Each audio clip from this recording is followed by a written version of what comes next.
Before I start, I'd just like to acknowledge the long association that Birthright New Zealand has had with Rotary.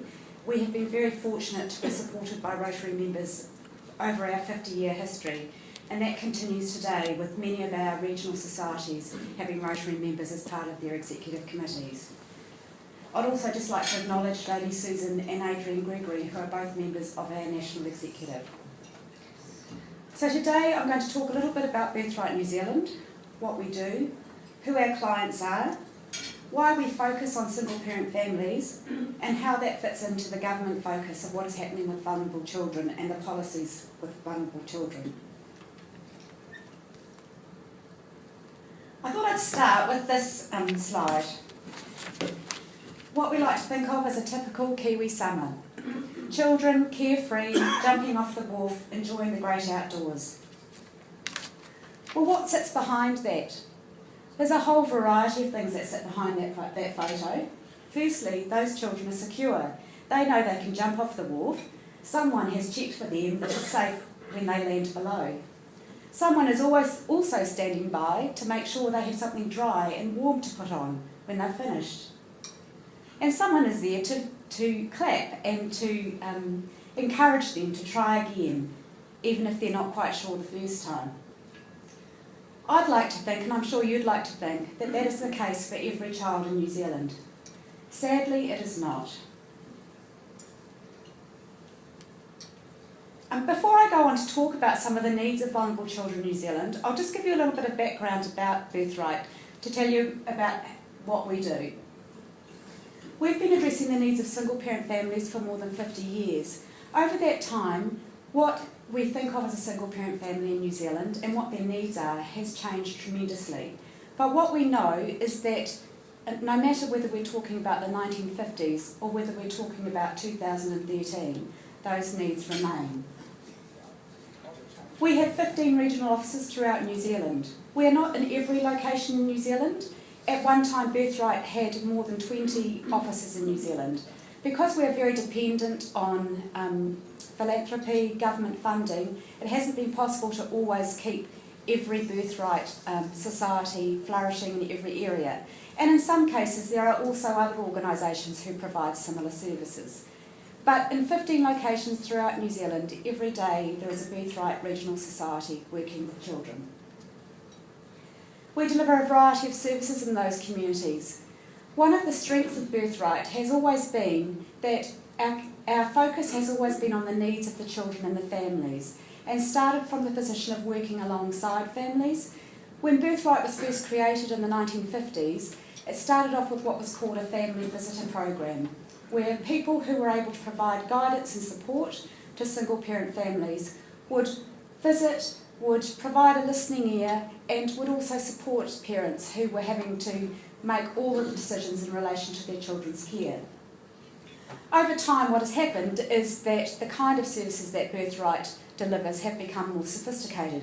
So today you're more likely to see social work services or counselling services or parent education or life skills education, and I'll talk a little bit more about that further on. So our purpose is both to respond to the needs of vulnerable children, but by specialising in supporting single-parent families. As a national office, our role is to make sure that people are aware of what the needs of single-parent families are. We also focus on promoting best practice and providing guidance to our regional societies, influencing and contributing to policy making. This is much broader than you might think. Recently, we made a submission on the family court reforms. This has, with the family court reforms, there is a very, there is an approach of suggesting that families would be better served by being able to resolve their disputes more informally and earlier on than in the courts. We applaud that process, but what we also recognise in terms of our knowledge of the families that we work with is there are some certain safeguards that need to go around that type of approach. And so one of our roles has been working with government, making submissions to make sure those safeguards exist. We also have a role in coordinating national activity. So who are our clients? Well, single parents aren't just mothers or fathers or grandparents There are also extended whānau, widows and widowers, divorced and separated parents, and parents in newly blended families. I think if you look at the statistics of when children are the most vulnerable, one of the groups where they are most vulnerable is when families are reconstituting, or when two families are coming together. And often in those families there is still one person parenting rather than both people sharing the parenting responsibility. This is just, I thought this was an interesting statistic. It's taken from a report that was done for the Centre for Social Research and Evaluation. Around 1 in 2 mothers have spent some time as a sole parent by the time they reach 50, and a third of children have lived with a sole mother for some time by age 17. So there is quite a large cohort out there who need the support of organisations like Birthright.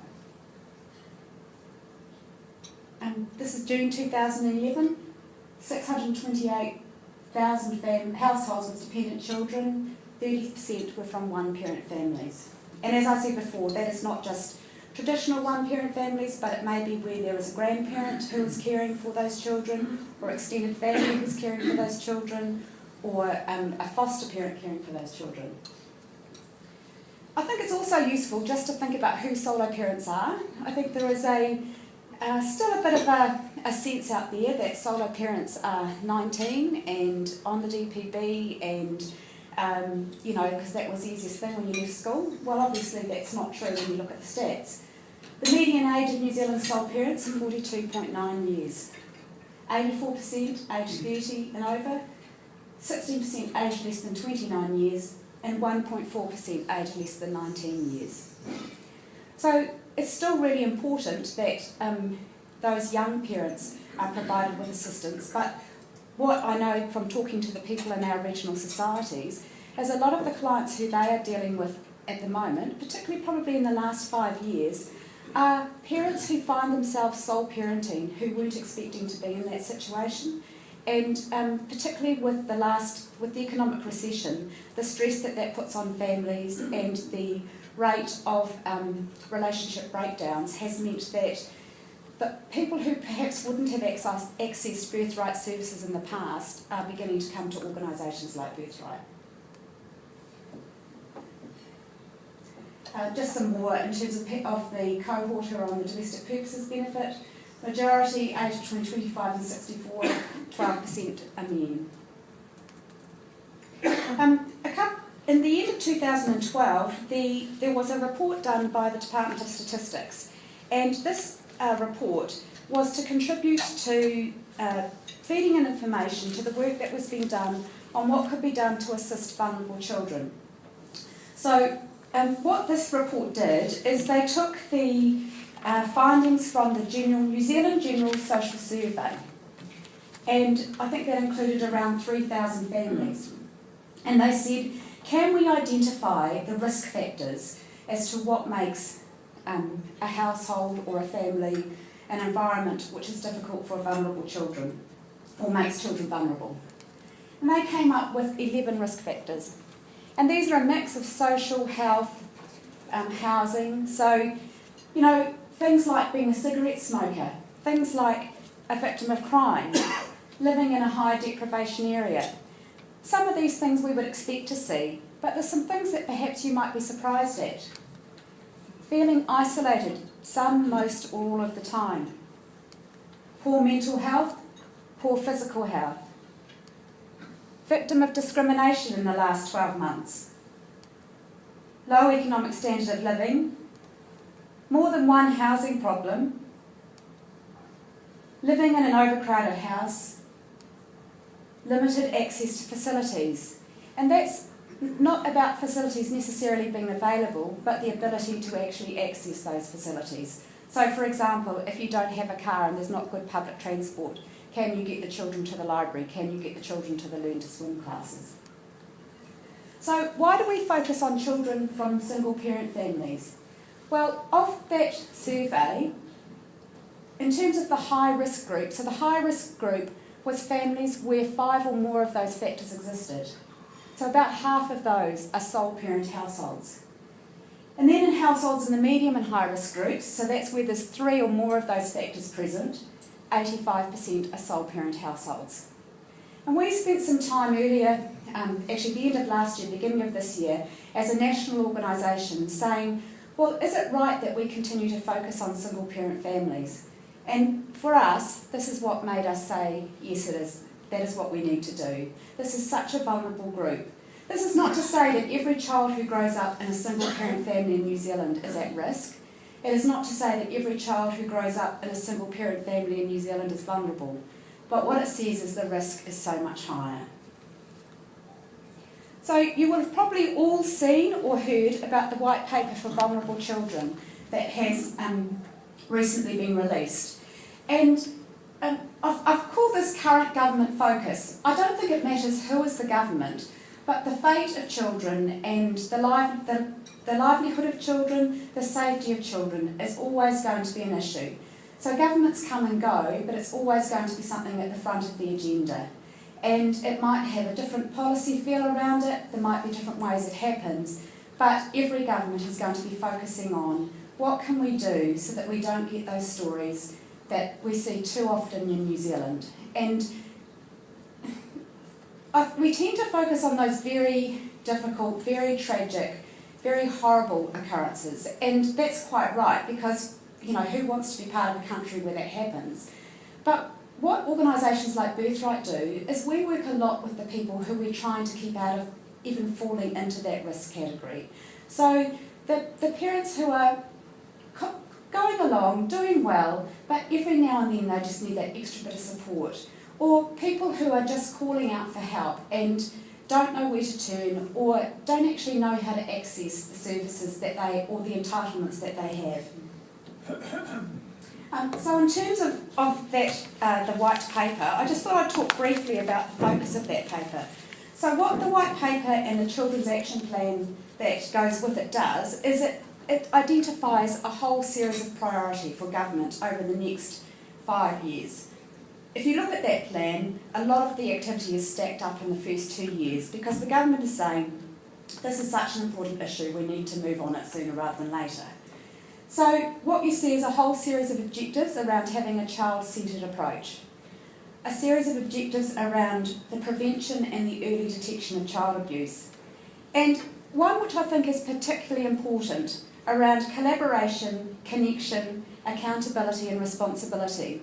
And this is about making sure that everyone who comes into contact with a child in New Zealand is working together to get the best outcome for that child. Sounds really easy, makes a nice political soundbite, it's probably the most difficult thing to do.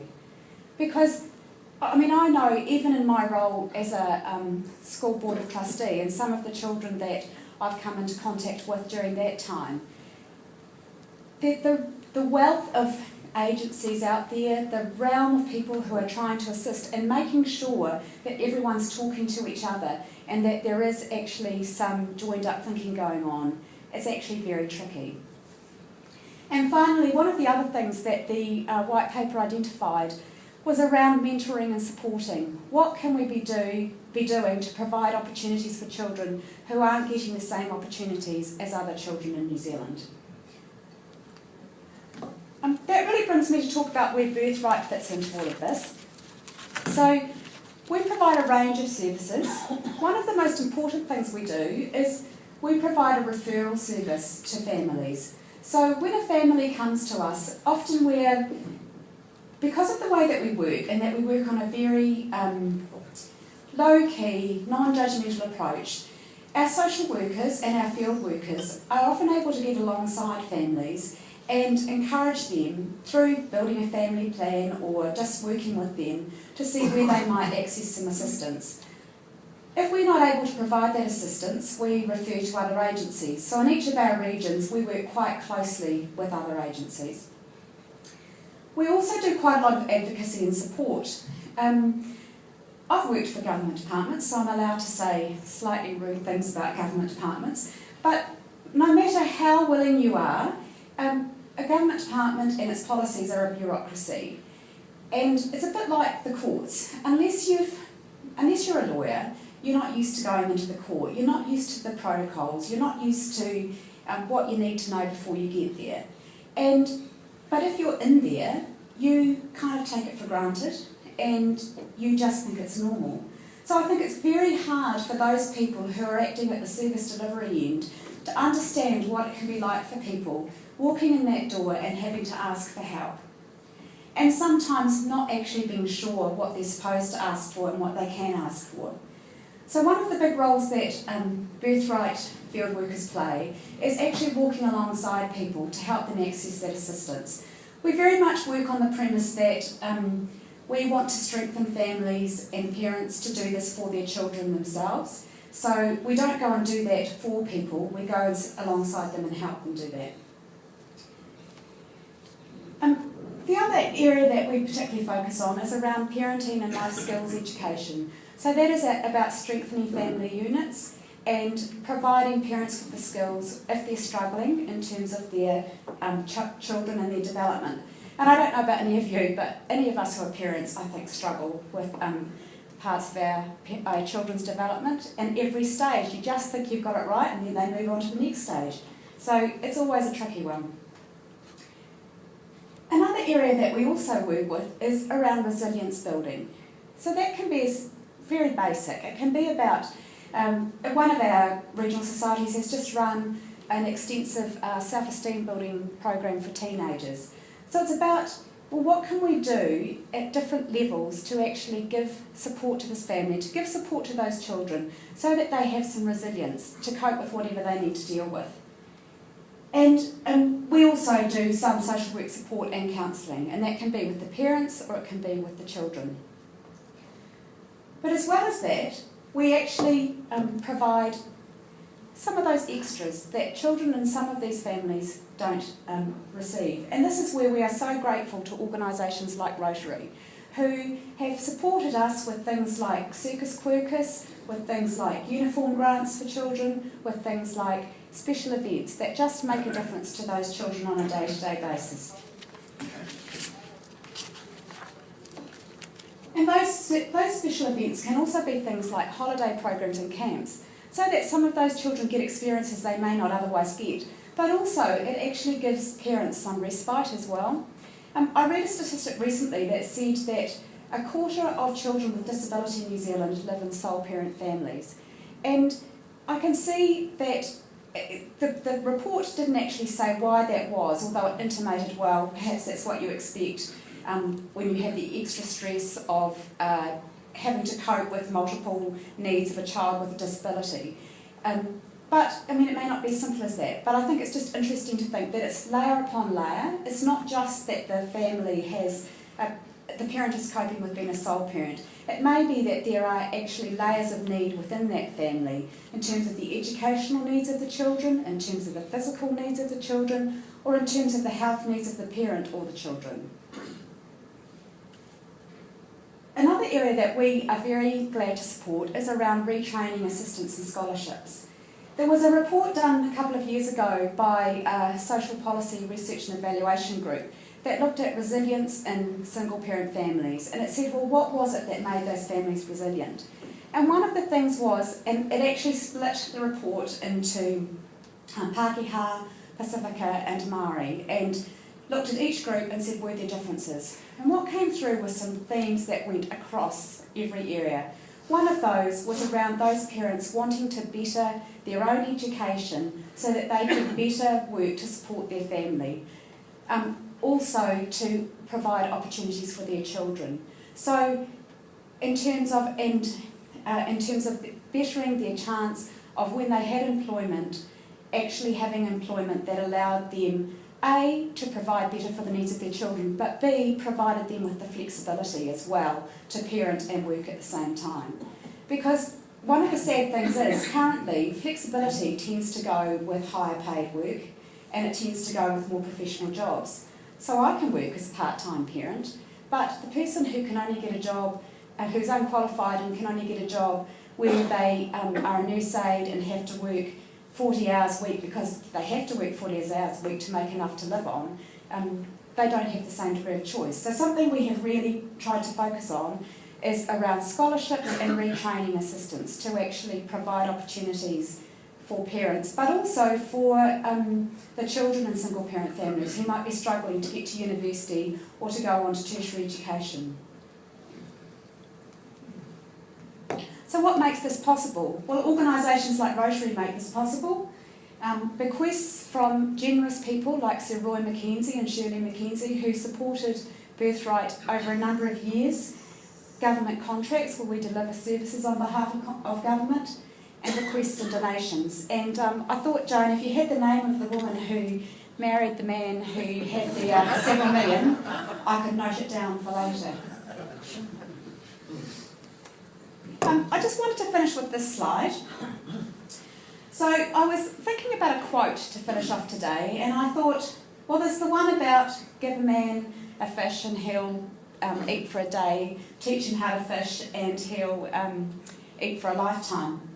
Well, these two boys are learning how to fish. It's in the Marlborough Sounds. Unfortunately, I don't think they're going to live on the proceedings of their fishing. I think that day they caught 6 spotties. And actually, I think they caught 4 spotties, and a couple of them got caught twice. I think that's a bit what it's like in the work that Birthright does. We can't expect to change the world tomorrow, but what we can do is support families one step at a time, intervention after intervention, so that even though it's only a spotty today, there's always the possibility of something bigger around the corner. And that's what I like to think that we do at Birthright, is we provide hope. Thank you.